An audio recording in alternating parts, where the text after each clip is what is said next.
Sebelah kiri dulu teman-teman. Sebelah kiri. Sebelah kiri, sebelah kiri. Silakan teman-teman di sebelah kiri. Sebelah kiri. Oke. Ya, kiri bawah, kiri bawah. Jawab sekalian. Terima kasih untuk pertanyaannya. Ketindihan pernah sih. Sebenarnya terakhir kali saya ketindihan itu I think 3 bulan yang lalu deh. Itu saya lagi syuting di Jogja.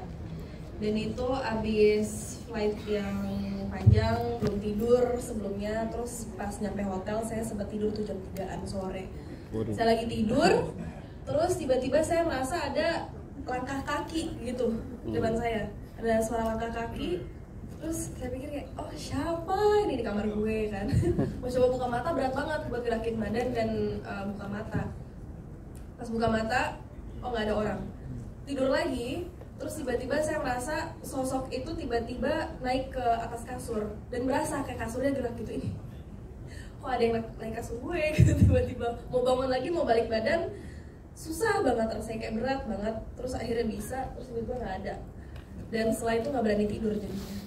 Wah, 3 bulan lalu ya baru 3 bulan yang lalu, iya. Terus habis itu nggak berani tidur lagi. Ini dia kayak selamat datang, ada saya di sini. Kalau Kevin pernah Ben atau Tapi cerita? itu sebelumnya pernah nggak? Apa itu baru pertama? Enggak, itu sebelumnya pernah. Beberapa kali sih. Karena aku pernah sekali waktu itu pulang syuting pagi-pagi jam 5 pagi gitu, tidur, terus baru tidur 15 menit kebangun, tapi nggak bisa gerak badannya, tapi nggak ada sekannya. Cuman nggak bisa gerak, terus agak sesak karena panik mungkin ya. Saya pikir saya mau dicabut ya maunya. Suruh aja dulu kan. Iya, karena industri masih membutuhkan awal. Karena aneh gitu dan nggak pernah sebelumnya, baru pertama kali pada saat itu. Jadi nggak tahu harus gimana, terus tiba-tiba keinget, kayaknya ini adalah yang namanya ketindihan gitu. Terus coba buat itu udah macam-macam tuh baca-bacanya tuh udah mati. Udah 5 agama tuh dibaca. Terus iya, siapa aja yang dengar gitu. Tolong saya gitu. Terus akhirnya coba buat menenangkan diri, terus bisa gerak lagi. Oh ternyata itu ketindihan, tapi nggak ada hantunya kayak cerita orang. Ya seperti emang dekat ya, Mbak pernah Mbak? Tuh pernah juga, gimana ceritanya Mbak? Kayaknya semuanya pernah. Iya jadi emang relate ya, jadi emang Ketindihan siapa Mbak? ketindihan.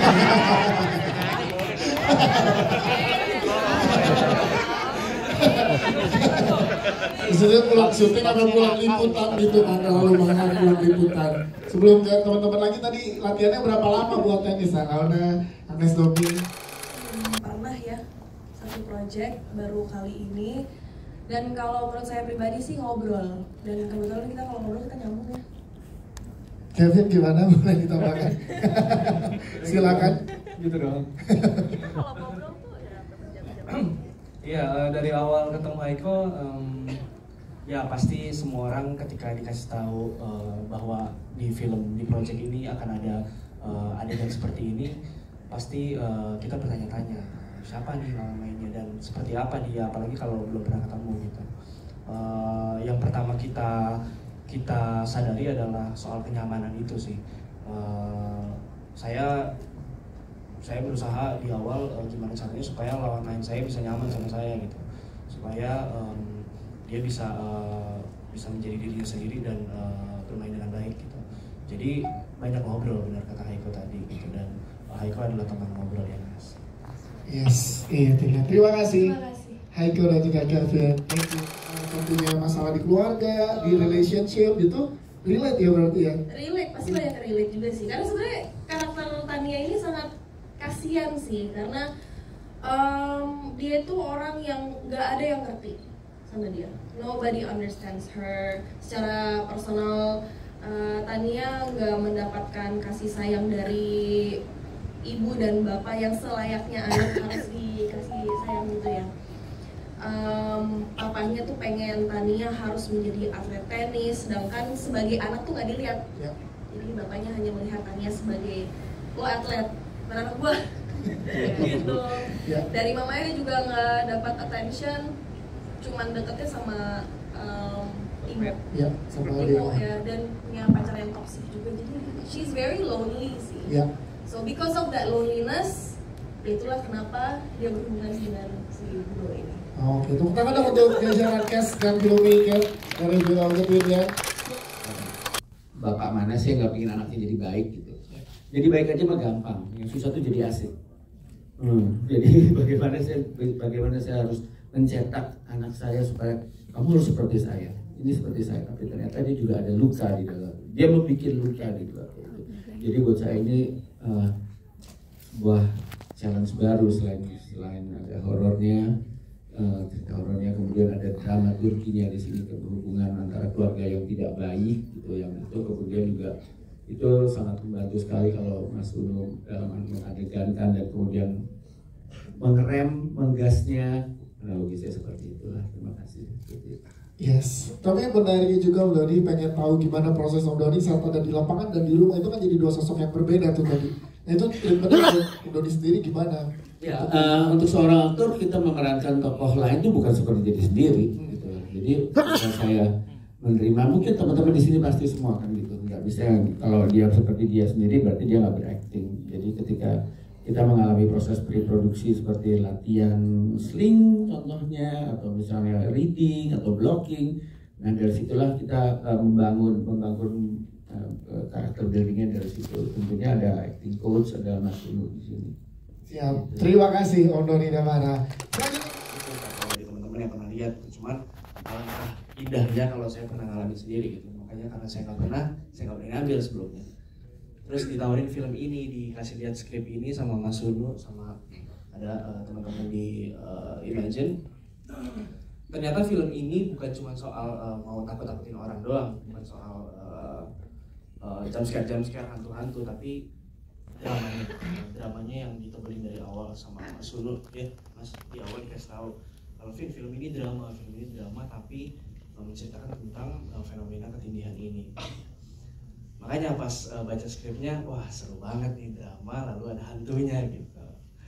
Jadi diyakinin sama teman-teman semua, ayo bisa Vin, ayo cobain ini horor pertama kali kan. Akhirnya senang banget bisa ada di sini sekarang dan akhirnya teman-teman semua bisa lihat filmnya kayak apa.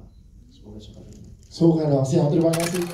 Dia udah jadi simbol apa ya, simbol anak yang gak bagus dari ibunya karena jadi alasan menuduh bapaknya selingkuh. Jadi Timo ini tumbuh dengan diabaikan sama orang tuanya, walaupun dia tuh sebenarnya anak yang manis, terus anak yang baik hati, tapi akhirnya dia tumbuh dengan keberanian karena walaupun diabaikan oleh orang tuanya gitu. Yes, itu dia. Alif Fikri, tepuk tangan tuh. Alif Fikri, thank you. Ya Kevin, Ardiloka, kita pengen ke Kevin. Silmi ini dia sama-sama seprofesi dengan Tania. Jadi kita sama-sama pemain tenis. Cuman bedanya kalau Silmi sendiri dia tuh lebih percaya akan hal-hal seperti itu. Kayak gitu, makanya bisa dilihat kan tadi Silmi yang menjadi pembuka dan dia yang tahu tentang Jin Buno ini gitu dari Aceh. Sedangkan kayak Tania tuh ya nggak percaya akan hal kayak gitu. Kalau untuk ngebangun chemistry-nya sendiri sih, ini pertama kalinya aku kerja sama Haiko, sama Agnes, sama Luana gitu. Cuman emang karena kita sebelumnya ada reading juga, terus juga udah beberapa kali ketemu dan sempet mau latihan tenis bareng ya. Nah, iya. Tapi nggak kesampean. Akunya yang nggak kesampean gitu.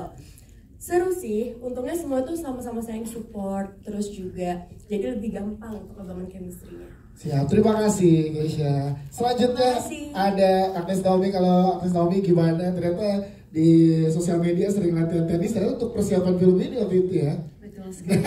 Boleh ceritakan? Hai semuanya, aku Agnes. Terima kasih sudah datang.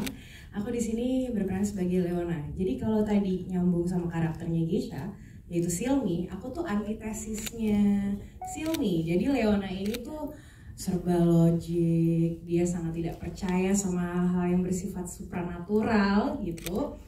Dan dia nih karakternya highly competitive, terutama kepada Haiko alias Tania. Jadi kita nih adalah seperti bola tenis ini kita selalu against each other's faces ya.